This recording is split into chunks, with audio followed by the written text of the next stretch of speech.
فاسألوا أهل الذكر إن كنتم لا تعلمون.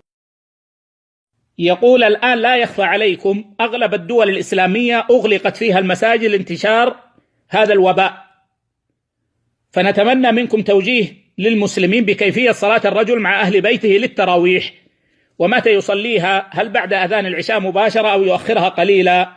وهل للإمام الذي يصلي بأهل بيته أن يمسك المصحف ويقرأ منه إذا لم يكن حافظا للقرآن؟ نعم، معظم مساجد المسلمين هذا العام لن تصلى فيها صلاة التراويح، ولا حرج في هذا، وكل فقيه عالم بمقاصد الشريعة يدرك أن تعطيل الصلوات في المساجد بهذا الظرف أمر يتفق مع الشرع تماما.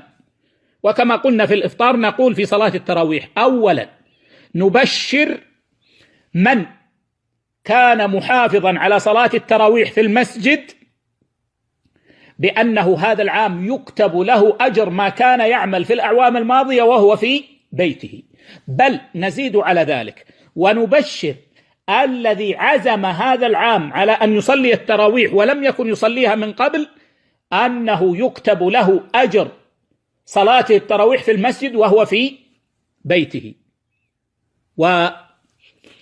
ويسن لنا جميعا أن نصلي التراويح في بيوتنا، والأفضل أن يصليها الإنسان جماعة بأهله، فإن الأفضل في صلاة التراويح أن تصلى جماعة. والنبي صلى الله عليه وسلم إنما ترك الجماعة فيها لكونه كان يخشى أن تفرض على الأمة، أما غيره فالأفضل في حقه أن يصليها جماعة.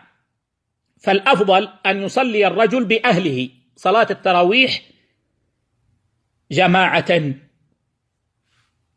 ويجوز له أن يصلي بما يحفظ ولو أن يكرره، ولو سورة قصيرة أو بعض السور قصيرة، ويكررها ويكررها ويكررها، ويجوز له أن يقرأ من المصحف، كل هذا لا حرج فيه، يجوز له هذا ويجوز له هذا.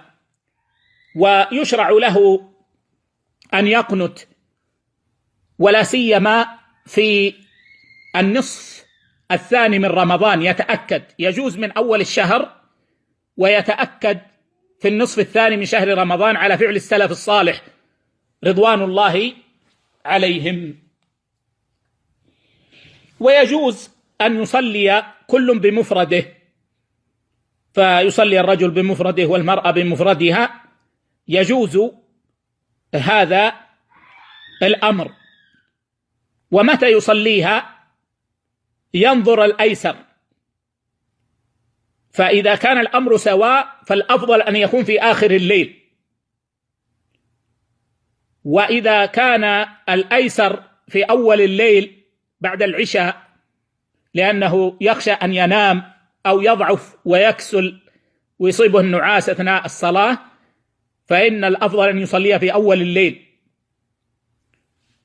فينظر الأيسر ويفعله، وكلما أخر قليلا مع اليسر كان ذلك أحسن وكان أفضل.